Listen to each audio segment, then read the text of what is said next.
Hello, everybody. Oh, gosh. Hi, I'm Mark Olsen. I write about movies for the Los Angeles Times. And please join me welcoming the star of ArcLight, Carey Mulligan.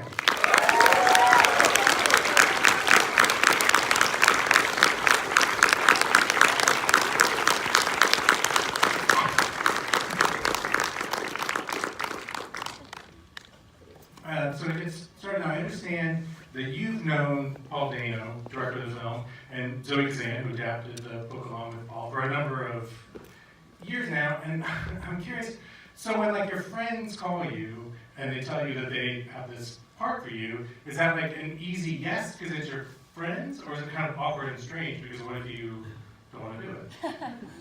Yeah, so Zoe and I did a production of The Seagull 10 years ago this autumn, and so I've known both of them since then.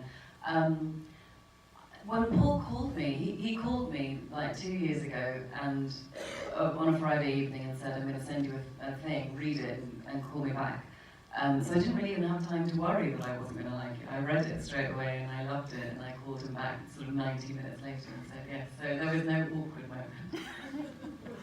And now your role here, it fits so nicely with some of the other roles you've been playing recently in Suffragette and in Mudbound, even apart from the Manning crowd. Do you recognize that? Like, is there something specific you feel like you've been looking for or wanting from the recent roles that you've been playing? Yeah, I think I just want to believe that they're real people. But there's been no other sort of deliberate through line. There's certainly been no sort of intent to do period film. It's just been the parts that have felt kind of like really fully rounded, believable, and go on some sort of interesting journey. I felt that, I felt Jeanette was kind of the most layered, rich, tricky part on screen that I'd ever played, and was sort of the scariest sort of screen challenge that I'd had. So that was what was so exciting about doing it. What was scary about it?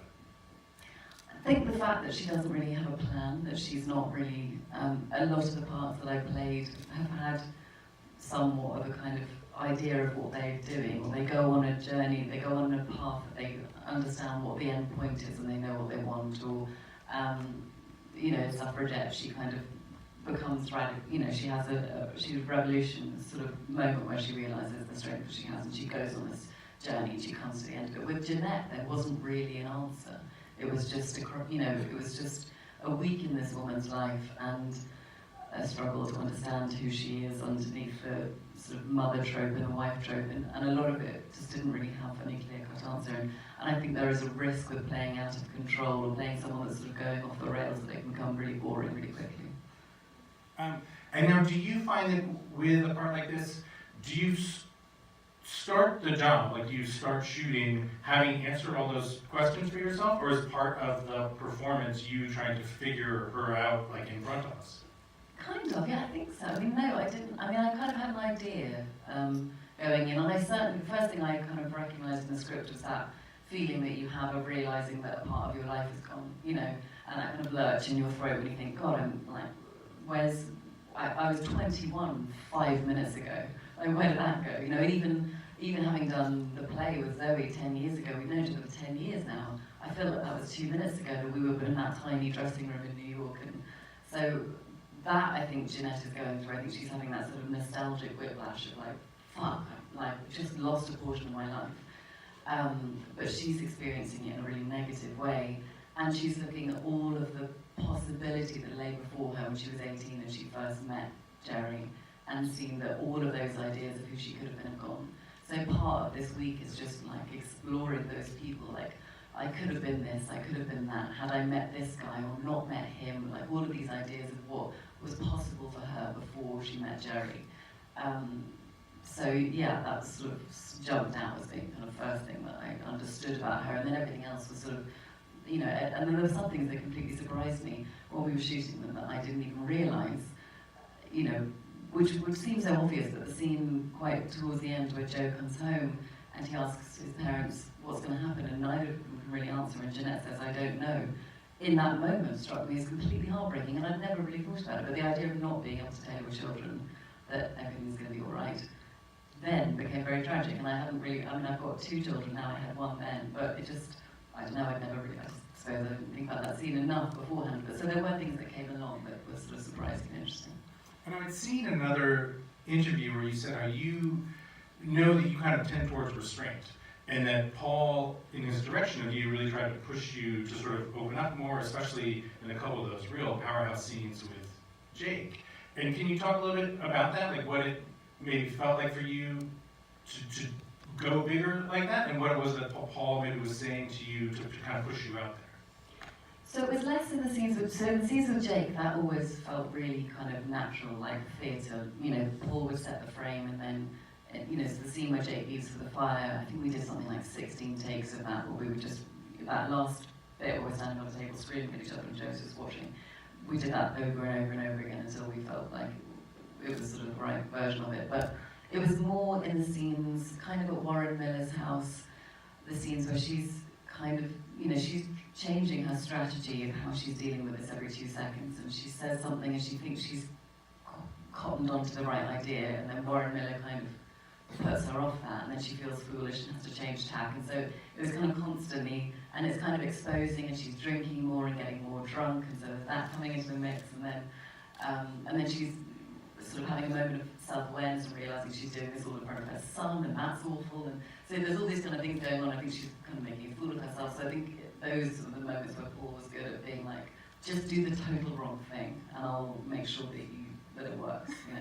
So I did the total wrong thing quite a lot, and danced a lot on my own, which was excruciating. I know one of my favorite things, as you all have been kind of promoting the movie and talking about the movie, is watching Paul and Zoe like talk about their collaboration in the screenplay.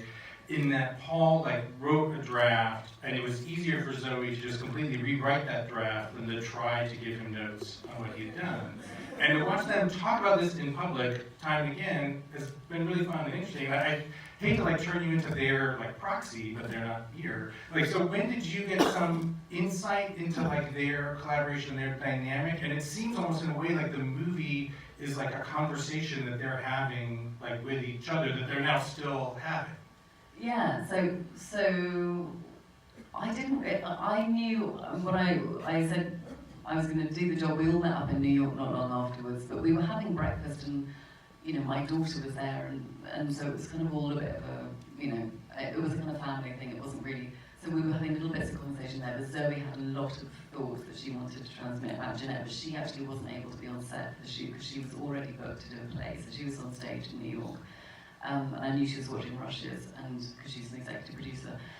So a lot of my understanding of what the work that Zoe and Paul did together has been post-shooting, and most of the work that I did in the character was on set with Paul, and having Paul and Zoe had worked together so much on Jeanette and on the whole script, and they passed it back between them for 4 years. So Paul wrote a, Zoe would say, script, and then presented it to her for her thoughts, and she just ripped it to shreds.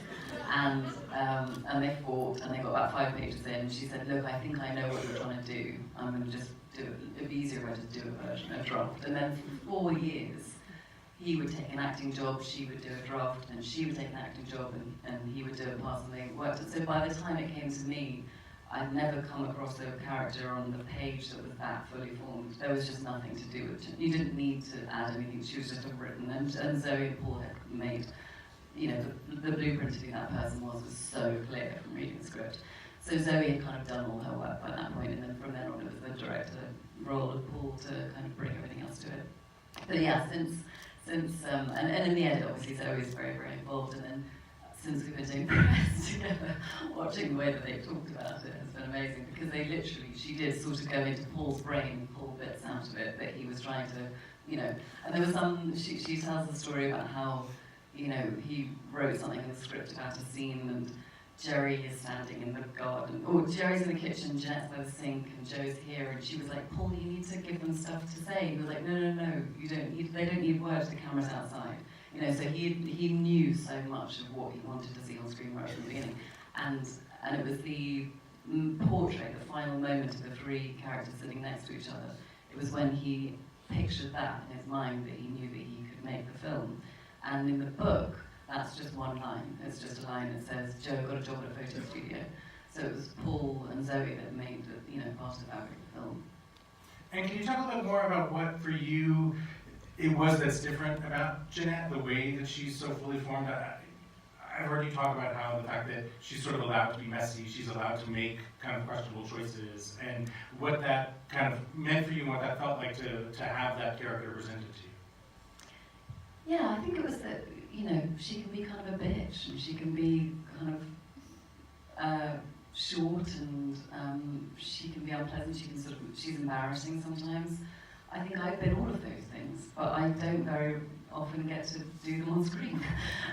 You know, I just think there is this sanitized idea of who women are, and there isn't of men. I think we get to see all the colours of the rainbow when it comes to men. You know, we see the broad spectrum of behaviour and idiosyncrasies and character, and with women we see very often good or bad, or we see saintly or absolutely horrific, and we don't see all of the amazing in between and the reality of life and of who, you know, who we are as people, and so we're not reflecting reality on screen. So, you know, I as a woman would like to see a woman on screen that I can relate to and I can understand, and I can see fallibility and flaws and all the things that I know that I have, rather than the perfect wife or the earnest, enduring woman. I think, you know, there's just so much more to life, and we don't get to see it because we're just brought up to believe in princesses and fairy tales, and you know, so that was what was so exciting about Jeanette, like all the possibility and all the craziness and all the messiness of our lives, and you know, she gets to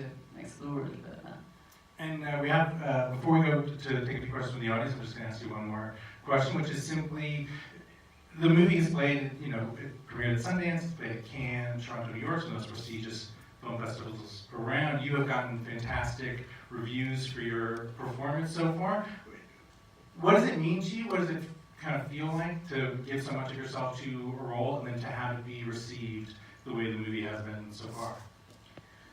Yeah, I mean, honestly, it's just completely surreal that we got to make a film together. You know, we were all 2 minutes ago, we were, you know, 23 years old living in New York, and had all just met, and now we've made this film that we love. So it's amazing, and you know, it really was, no hyperbole, the best experience I've had making a film, and so for people to like it, it's just icing on the cake.